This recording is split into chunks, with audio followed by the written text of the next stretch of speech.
वृंदावन बिहारी लाल की जय। राधा रानी की जय श्री गुरुदेव भगवान की जय। श्री राधे राधे। भक्ति प्रश्नोत्तरी कार्यक्रम प्रारंभ किया जा रहा है।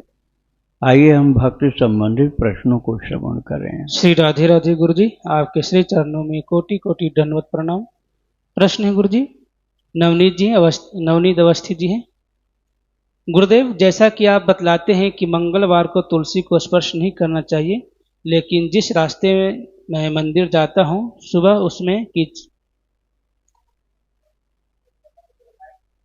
अच्छा चलो फिर से ले नवनीत अवस्थित जी गुरु जी का प्रश्न है। गुरुदेव, जैसा कि आप बतलाते हैं कि मंगलवार को तुलसी को स्पर्श नहीं करना चाहिए, लेकिन मैं जिस रास्ते मंदिर जाता हूँ सुबह उसमें कीचड़ है और उस कीचड़ में एक तुलसी का पौधा लगा था जिसके ऊपर पैर रखकर लोग रास्ते से जाते थे। उस पौधे को आज मंगलवार को मैंने वहां से हटाकर एक गमले में लगा दिया। मुझे उस टाइम याद नहीं था कि मंगलवार है।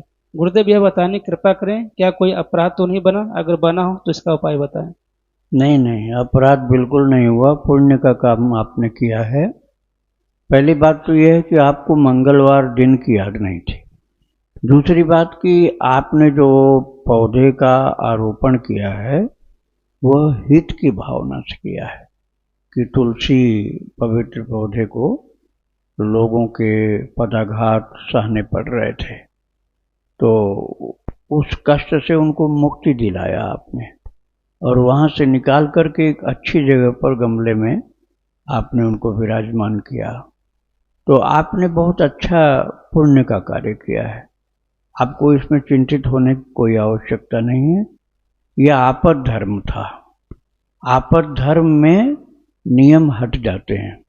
जैसे तुलसी की रक्षा आप नहीं करते, अगले दिन तक के लिए रखते, तो तब तो शायद वो पदमर्दित ही हो जाती है। तो आपने मंगलवार वाली बात को टाल दिया, अनजान में ही टाल दिया, तो ये अच्छा हुआ, क्योंकि तुलसी का पौधा सही जगह पहुंच गया जो भगवान की सेवा में प्रयुक्त होती हैं। शालिग्राम भगवान की पटरानी है वो, इसलिए उनकी सेवा आपसे हुई है। राधे राधे। धन्य साहू जी हैं, इनका प्रश्न है। सुंदर कांड में विभीषण शरणागति पढ़ने से क्या प्रभु राम की भक्ति में आगे बढ़ा जा सकता है, और इसके नियम क्या होते हैं, और क्या हमारी शरणागति भगवान के प्रति पुष्ट होती है? हाँ, बहुत अच्छी बात है। अच्छा, कल ये भी बोला गया था, हो नहीं पाया। हाँ, तो ये प्रसंग बिल्कुल ठीक आपने चयन किया है। विभीषण की शरणागति में दो भाग है।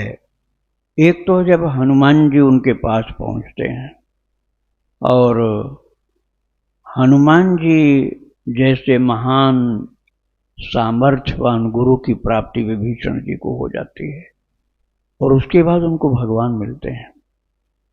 तो दोनों ही अन्योन्याश्रित संबंध हैं, गुरु की प्राप्ति से भगवान की प्राप्ति और भगवान की कृपा से गुरु की प्राप्ति। गुरु कृपा से भगवत प्राप्ति और भगवत कृपा से गुरु की प्राप्ति, ये दोनों सिद्ध हो गया। क्योंकि विभीषण जी ने कहा, जो रघुवीर अनुग्रह कीना, तो तुम मोहि दरसु हठ दीना। भगवान राम जी ने मेरे ऊपर अनुग्रह किया है, इसलिए आपने मुझे हठ पूर्वक दर्शन दिया। दरवाजा मेरा बंद था, फिर भी आप खुलवा करके अंदर आए। और फिर इसके बाद ये भी कहते हैं कि अब मुझे भरोसा हो गया कि अब मेरी साधना सही चल रही, मुझे भरोसा हो गया। कैसे? अब मोहि भा भरोस हनुमंता, बिनु हरि कृपा मिलई नहीं संता। तो एक साधक को गुरु की प्राप्ति हो गई, और गुरु की प्राप्ति में वो भगवत कृपा का दर्शन कर रहे हैं। विभीषण जी महान भक्त हैं और वो परम भागवत कहे गए हैं। प्रहलाद, नारद, पराशर, पुंडरीक, व्यासाम्बरीश, शुक, शौनक, भीष्म, दालव्यान, उसी श्रेणी में विभीषण जी हैं। तो इसके बाद अभी उनको भगवत कृपा से गुरु की प्राप्ति हुई। उसके बाद दीक्षा जब उनकी हो गई, पूरा शिक्षा दीक्षा हो जाने के बाद में ऐसी घटना घटती है कि तिरस्कृत होने के बाद फिर वो मूव कर जाते हैं, भगवान की ओर चल पड़ते।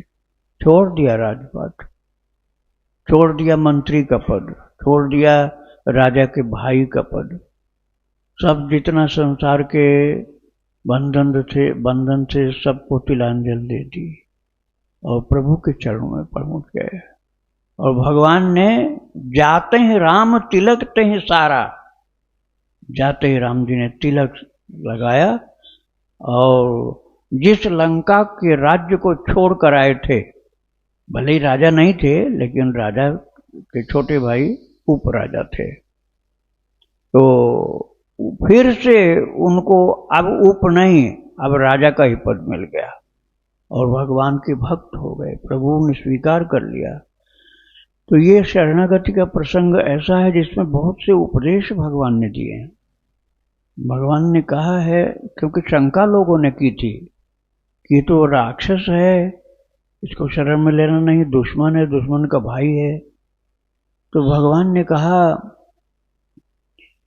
ऐसा नहीं हो सकता कि इसके मन में खोट है, नहीं, मेरे सम्मुख आव की सोई, ये मेरे सम्मुख नहीं आ सकता था, और यदि आ गया ये, और जबकि विभीषण जी ने छल कपट नहीं किया, विभीषण जी ने कह दिया मैं आपके शत्रु का भाई हूं, नाथ दशानन कर मैं भ्राता, यही परिचय दिया। ऐसा नहीं कि अपनी बड़ाई बताए हुए मैं बहुत बड़ा भक्त हूं, आपका चरणों का आश्रित हूं, रावण का नाम न ले, ऐसी बात नहीं थी। सीधा यही बोले, नाथ दशानन कर मैं भ्राता, मैं दशानन का भाई हूं महाराज।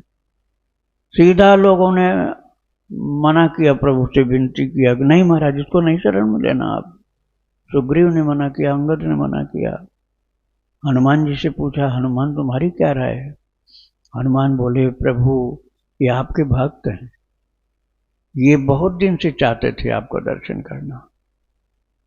तो फिर परीक्षा लेने की बात प्रभु ने समाप्त कर दिया। बोले मैं शरणागत की परीक्षा नहीं लेता, शरणागत को जो तजय हित अनहित अनुमान, निज अनुमान, ऐसा अनुमान कर त्यागते हैं तो तीनों ही बिलोको तो पाप में, तो उनको देखना भी पाप होता है।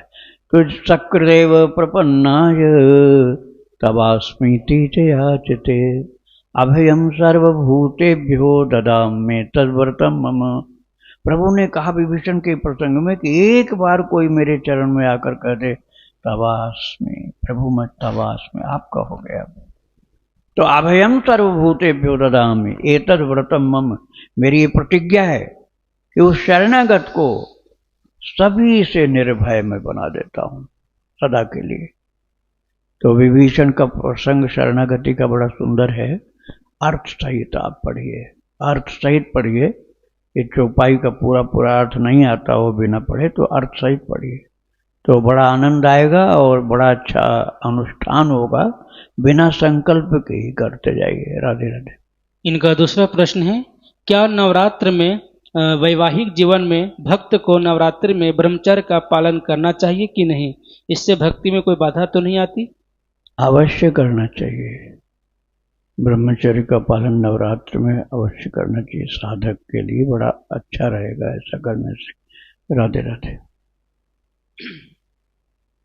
अभिनव जी हैं, बधाइयों से इनका प्रश्न है, श्री जी की कृपा से लगभग 2 वर्ष से राधा नाम जप कर रहा हूँ।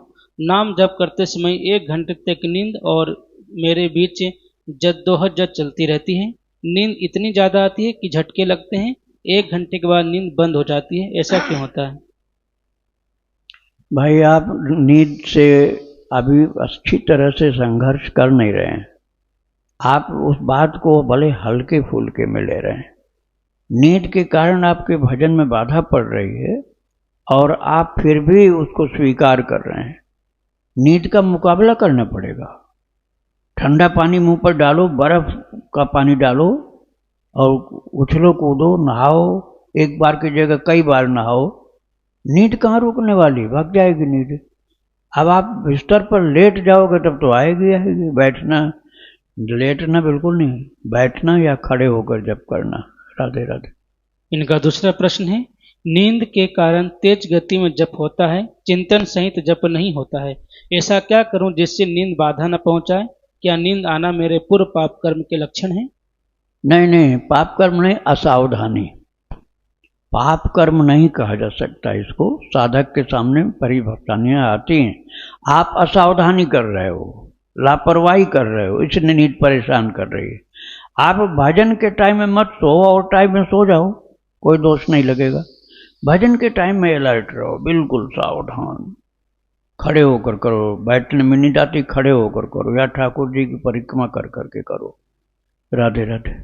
सुभाष चंद्र जी हिमाचल प्रदेश से, इनका प्रश्न है, महाराज जी नारायण कवच का पाठ करने के लिए शरीर का स्नान करना आवश्यक है? स्नान करके ही करो भाई, नारायण कवच तो बहुत महान कवच है। आप गंदा शरीर, दुर्गंध आ रही होगी, केवल भगवान के नाम में ये नहीं लागू होता है। भगवान के नाम में नहाना जरूरी नहीं होता है। आप हाथ धो लो, माला उठा लो, हाथ धोया केवल इतना और माला उठा लो, जपना शुरू कर दो। कपड़ा नहीं बदले हो तो दूसरा एक कपड़ा डाल लो, कपड़ा एक दूसरा बिछा लो गोद में, माला उस पर रख दो। गड़बड़ हो रहा है ना?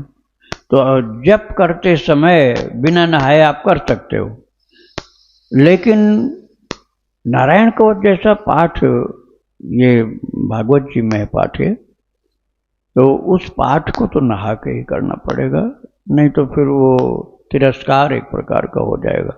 हाँ, यदि कोई बहुत असमर्थ हो, बेड में पड़ा हुआ हो, बहुत बीमार हो, तो मानसिक पाठ कर सकता है। राधे राधे।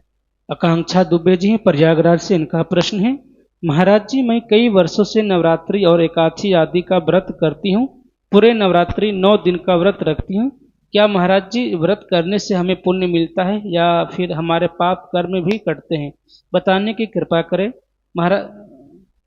ठीक है, नवरात्रि का व्रत करने से पुण्य भी होता है, पाप भी कटते, दोनों लाभ होता है, लेकिन उसके साथ साथ आपको 2 चीज और बढ़ानी पड़ेगी। एक तो नाम जप बढ़ाना पड़ेगा, और दीक्षा लिया है तो मंत्र जप बढ़ाना पड़ेगा, और भक्त चरित पूरे नवरात्र ध्यान से सुनो। तो या तो मानस पाठ करो 9 दिन का पूरा, भक्त चरित से बहुत जागृति होती है। राधे राधे। महाराज जी साधना किसे कहते हैं? क्या गुरु मंत्र का जाप, नाम जप, भक्त चरितावली सुनना, कथा सुनना और रामायण जी, गीता जी पढ़ना आदि ही साधना है या कठिन तपस्या करना ही साधना है? कृपया मार्गदर्शन करें। साधना शब्द बहुत व्यापक है। साधना शब्द एक प्रकार की चीज का नाम नहीं होता है, बहुत व्यापक शब्द है। साधना का मतलब साधु हो जाना, बिना वेश धारण किए, बिना वेश धारण किए साधु हो जाना साधनो। साधनोति पर कार्यम ये सयो साधु, जो परोपकार करता रहे वो भी साधु होता है। साधयति, अपने मन वाणी संयम को साधो। मन वाणी शरीर, मन वाणी शरीर तीनों को साधो, ये साधना है।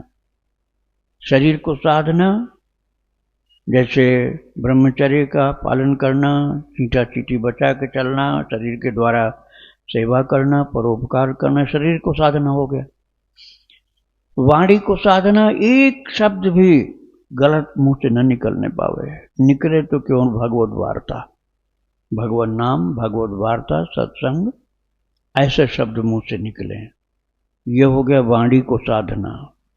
मन को साधना अर्थात मन में गंदी बात को चिंतन नहीं करो, यदि भूल से आ जाए तुरंत भगवान को याद करो। तो ये मन को साधना, वाणी को साधना, शरीर को साधना, यही साधना है मुख्य रूप से। और इनको भगवान की तरफ डाइवर्ट करके ले चलना। ऐसा नहीं कि केवल विषय चिंतन को बचा लिया, नहीं तो विषय चिंतन नहीं किया तो अधूरा काम हुआ। विषय चिंतन नहीं किया ये तो ठीक है, लेकिन चिंतन क्या किया, संसार का चिंतन किया तो गड़बड़ हुआ। भगवान का चिंतन करो तब पूरी साधना हो गई। राधे राधे। इनका आखिरी प्रश्न है, महाराज जी क्या गोपाल जी को केवल सावन महीने में ही झूला झुलाना चाहिए या हमेशा झुला सकते हैं? हमें पता नहीं है, बताने की कृपा करें। देखो, बड़े मंदिरों का तो नियम होता है। बड़े मंदिर, जो प्रसिद्ध मंदिर होते हैं, सार्वजनिक, आपके घर वाले मंदिर की बात मैं नहीं कर रहा हूँ, सार्वजनिक मंदिर जिसमें दुनिया भागी चली आती, हजारों लाखों की भीड़ होती, वहाँ का नियम होता है, उस तिथि को ही वो कार्य होता है उत्सव के अनुसार। लेकिन आप अपने ठाकुर जी को जब चाहो झूला झूलाओ, अपने मंदिर में, अपने घर में जब चाहो झूला झूलाओ, जब चाहो, मतलब को रोजाना कर सकते हो। बस केवल जब शयन कर रहे हो तब झूला मत झूलाओ, नहीं तो नींद में बाधा पड़ेगी। राधे राधे। मनमोहन शर्मा जी सिकोहाबाद फिरोजाबाद से, इनका प्रश्न है, महाराज जी क्या हम श्री सदगुरुदेव जी द्वारा दिए मंत्र को मंदिर में सफाई, मूर्ति अभिषेक आदि करते समय ही बोल सकते हैं? पंचाक्षरी मंत्र को कब बोले, कब नहीं? मानसिक बोलो, सफाई करते समय मानसिक। हाँ, भगवान को नहला रहे हो, मान लो भगवान को कपड़ा पहना रहे हो या भगवान को स्नान करा रहे हो, तब बोल सकते हो। लेकिन जैसे झाड़ू लगा रहे हो, पोछा लगा रहे हो, तब मानसिक बोलना चाहिए। श्री राधे राधे। इनका दूसरा प्रश्न है, मंत्र जप और नाम जप में क्या अंतर है? मंत्र जप जो होता है उसमें बहुत पाबंदियां होती हैं। जैसे उनको अशुद्ध अवस्था में मुख से उच्चारण नहीं करना चाहिए और बिना दीक्षा के जप नहीं करना चाहिए। मंत्र को बिना दीक्षा लिए नहीं जपना चाहिए। लेकिन नाम में कोई पाबंदी नहीं होती, जोर से बोलो, बिना नहाए बोलो, बिना दीक्षा के बोलो, गंदी से गंदी जगह जाकर बोलो, कोई भी बाधा नहीं है। मंत्र जप में ये नहीं चलेगा। नाम जप में पूरी छूट है, मंत्र जप में पाबंदियां हैं, प्रतिबंध हैं, उनका आदर करना पड़ता है। राधे राधे। इनका अगला प्रश्न है, कम से कम कितने घंटे नाम जप या मंत्र जप अनिवार्य होना चाहिए जिससे कि मन में शांति और आनंद की अनुभूति होने लगे? कम से कम 24 घंटा, 24 घंटा जप करना चाहिए। अब आप कहोगे हम तो कर नहीं पाएंगे, अब आप पूछते हो तो हम तो यही बताएंगे कि 24 घंटा जप करो, लेकिन आप नहीं कर पाओगे तो इसका मतलब ये हुआ आपसे जितना बन पाए उतना करो, जितना बन पाए उतना करो, ज्यादा से ज्यादा।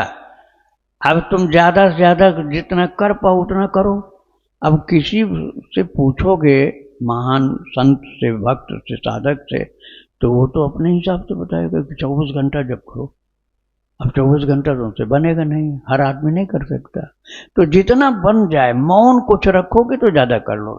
मौन रखना बहुत जरूरी है, जप में मौन बहुत सहायक। मौन मतलब एक तो होता है मनन करना, दूसरा होता है वाणी का संयम। कम से कम वाणी का संयम शुरू करो, बिना जरूरत एक शब्द नहीं बोलो, एक शब्द भी नहीं बोलो बिना जरूरत। और बोलना हो तो बस नपा तुरा एक शब्द या 2 शब्द। और मान लो उसकी जगह तुम लिखने लग गए, अब लिखने में तुम्हें टाइम की याद नहीं, कितना लिखते जा रहे हो, पढ़ने वाला भी परेशान। तुम लिख लिख करके कागज और पेन खर्च करते हो, समय उस पर बहुत जाता है। इसलिए वाक संयम करो, वाणी का संयम, मितभाषी बनो। मौन से मिलता जुलता है मितभाषी। मितभाषी मतलब एकदम लिमिटेड आपके शब्द निकले, नपे तुले, फालतू एक शब्द भी नहीं। जप बढ़ जाएगा और आप जितना ही बोलोगे उतना ही जप की संख्या कम हो जाएगी। राधे राधे। इनका आखिरी प्रश्न है, गुरुदेव हम जैसे अधम मंद बुद्धि महापातकी का कल्याण हो सकता है तो कैसे? भगवान ने जिसको मनुष्य बनाया है वो सबका कल्याण हो सकता है। बस पहले संगति सुधारो। मान लो कोई बहुत गंदे परिवार में पैदा हुआ, गंदा खान पान, गंदा काम, गंदा धंधा, वहां रहने में बाधा बहुत है। लेकिन हो तो मनुष्य, किसी बहाने से यदि वहां से निकल पाओ और सत्संग में पहुंच जाओ तो सठ सुधरहि सत्संगति पाई, पारस परस कुधातु सुहाई। पारस परस कुधातु सुहाई, एकदम गंदा लोहा काला, पारस मणि को स्पर्श हो जाए, सुहाई एकदम स्वर्ण चमक जाएगा, सोना हो जाएगा। ऐसे सठ सुधरई सत्संगति पाई। सत्संग मिल गया महाराज तो सठ रहा परिवार में, क्योंकि अज्ञान के कारण उसको पता ही नहीं था कि सत्संग क्या होता है और सुधारना क्या होता है और मनुष्य जीवन का लक्ष्य क्या होता है, कुछ नहीं मालूम था। अब उसको मिल गया ऐसा परिवेश जहाँ सब भजन करने वाले, एकदम बदल जाएगा वो। तो मनुष्य का शरीर भगवान ने जिस किसी को दिया है वो सब महान हो सकते हैं। कुसंग त्यागना पड़ेगा, सत्संग ग्रहण करना होगा, साधना भजन जप करना पड़ेगा। सुधरने में संदेह नहीं है, सावधान आपको होना है।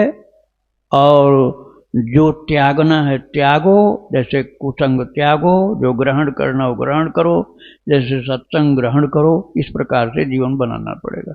राधे राधे। स्नेहा जी हैं, इनका प्रश्न है, गुरुदेव जी हमने कई भक्तों का ऐसे सुना है कि उनका पहले एक भाव था प्रभु के प्रति, लेकिन जहाँ भी उन्होंने दीक्षा ली होगी वहाँ इतना हमें पता नहीं, लेकिन दीक्षा लेने के बाद उनके गुरुदेव जी ने दूसरा भाव प्रदान किया।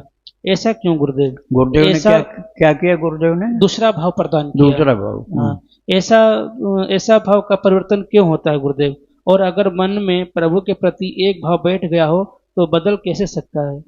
नहीं, वो बदलता नहीं जल्दी।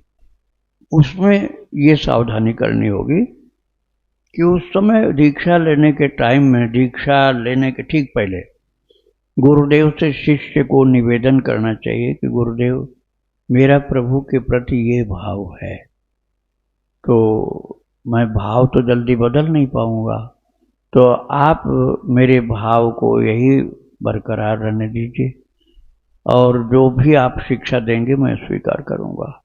मंत्र स्वीकार करिए, उनकी शिक्षा प्रणाली स्वीकार करिए, भाव आप अपना वही रखिए, तो आपकी उत्तरोत्तर उन्नति होगी। राधे राधे।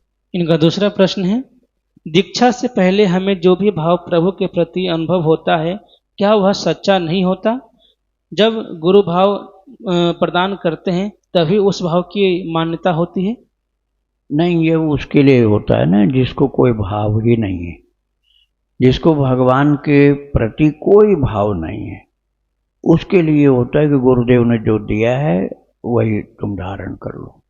लेकिन यदि किसी की साधना दीक्षा के पहले से ही चल रही है तो उसका जो भाव पहले से चल रहा है उसी में पुष्ट होना चाहिए उसको। राधे राधे। सरिता शुक्ला जी श्यामनगर कानपुर से, इनका प्रश्न है, गुरुदेव मेरे दो बेटे हैं, राम भरत जैसे प्रेमी, दोनों परम भागवत और ईश्वर प्रेमी। बड़ा बेटा असमय 35 वर्ष की उम्र में काल का ग्रास बन गया। छोटा बेटा जो बहुत छोटी उम्र में शिव जी की आराधना करता था, गीता और रामायण केवल पढ़ता ही नहीं था, वरन उसके तत्व का विवेचन करके हमें भी बहुत समझाता था। छोटा सा परम भागवत परिवार था मेरा, घर में धार्मिक आयोजन भी होते ही रहते थे। विगत वर्ष पिता के निधन से और इस वर्ष भाई के असमय चले जाने से उसका विश्वास बहुत हिल गया है। कुछ भी सुनने और मानने को तैयार नहीं होता, कहता है कि जब मुझे समझ में आ जाएगा तब मानूंगा। गुरुदेव यदि भगवान का विश्वास और भरोसा न बचा तो बड़ी ही हानि हो जाएगी। मैंने उसे कभी ऐसा नहीं देखा, इसलिए आपसे और भगवान से ही प्रार्थना है कि उसके प्रभु प्रेम की स्थिति सदा वैसी ही बनी रहे जैसी बहुत छोटी उम्र में थी। भगवान शंकर की स्थापना घर में उस उम्र में उसने की थी जब बच्चे केवल खाने खेलने में मग्न रहते थे। देखो भाई, एक निश्चयी भक्त ब्राह्मण की कथा, ये मैंने एक डाला है आर्टिकल यूट्यूब में, भक्ति आश्रम चैनल पर। भक्ति आश्रम चैनल पर आप निकालेंगे एक निश्चयी भक्त ब्राह्मण की कथा, एक निश्चयी भक्त ब्राह्मण की कथा, भक्ति आश्रम। आपको पूरा इसका उत्तर वहाँ मिल जाएगा, लेकिन फिर भी मैं अभी थोड़ा सा बताता हूँ।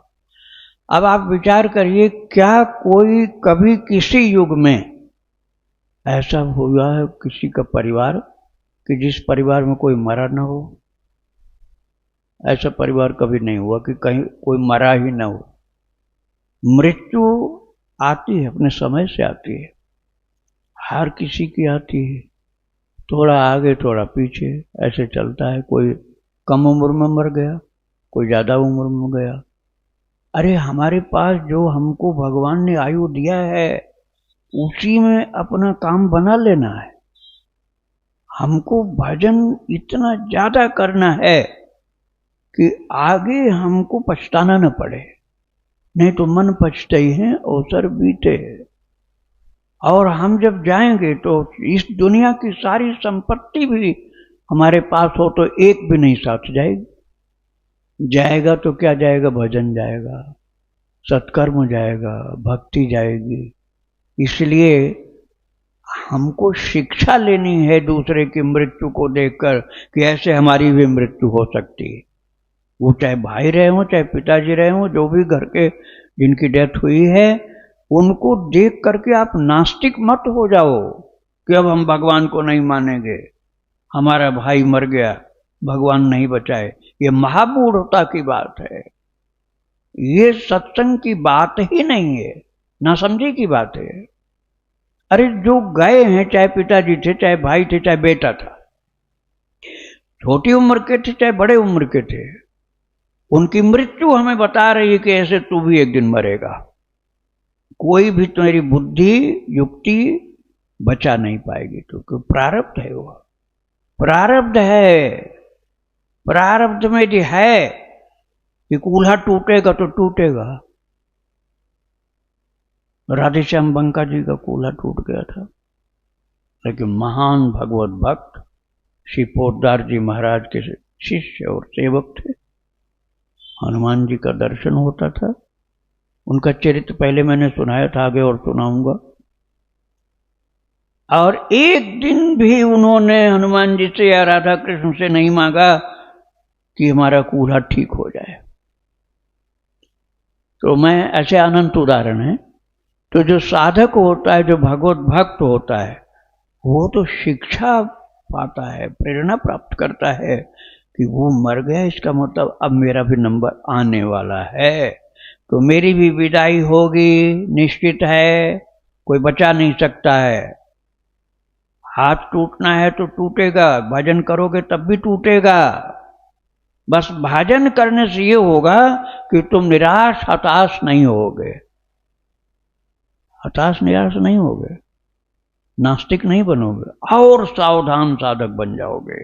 अरे ऐसा समय यदि आगे आया तो कहीं मेरा भजन न रुक जाए, कहीं मैं बाधा में न पड़ जाऊं, इसलिए हम और सावधान, और ज़्यादा जप करना शुरू कर दें, और सत्संग करें, और भक्त चरित्र सुनें, और ध्यान करें, और प्रभु की सेवा करें, क्योंकि समय समाप्त होने पर कुछ भी अपने हाथ नहीं रह जाएगा। तो अभी उनका सोचना बहुत गलत है। समय चला जा रहा है, कोई रोक नहीं सकता, उस समय आने पर जाना पड़ेगा। इसके लिए शिक्षा मिली है परिवार की घटना के द्वारा कि बेटा तू अपने को अमर समझ रहा, अमर तो नहीं है, तू भी जाएगा ऐसे ही। इसलिए तू जो नश्वर शरीर लिए डोल रहा है, तो शरीर जाएगा तेरा। ये प्रारब्ध का खेल है। किसी का कुछ शरीर में विकृति हो सकती है, बीमारी हो सकती है, एक्सीडेंट हो सकता है, जाएगा जरूर। तो उस पोजीशन में जब तक हमारी चेतना रहे, हमको भजन करना है। जब चेतना ही नहीं रहेगा तो क्या कर पाएंगे? तब तो प्रारब्ध हमको मजबूर कर देगा कुछ न करने के लिए। लेकिन मन से निश्चय रखो कि हमें भजन करना है, हर परिस्थिति में करना है, हर परिस्थिति में करना है भजन, कैसी भी पोजीशन आ जाए, सिचुएशन आ जाए। और भाई मौका चूक गए तो बहुत नुकसान हो जाएगा। खूब ज़्यादा भक्ति करो, यही आखिर में काम आएगा। या भगवत धाम की प्राप्ति हो जाएगी, या बहुत उत्तम स्थिति की फिर से जन्म ठाकुर जी की कृपा से प्राप्ति होगी। तो भगवान जो ऐसी घटना दिखाते हैं उसमें निराश नहीं होना, हताश नहीं होना, और भजन करो। ये अपने को भी बता रहे हैं भगवान के, ऐसे मरा वो, ऐसे तू भी मरेगा, इसलिए सावधान हो जाओ। राधे राधे। वृंदावन बिहारी लाल की जय। राधा रानी की जय। श्री गुरुदेव भगवान की जय। श्री राधे।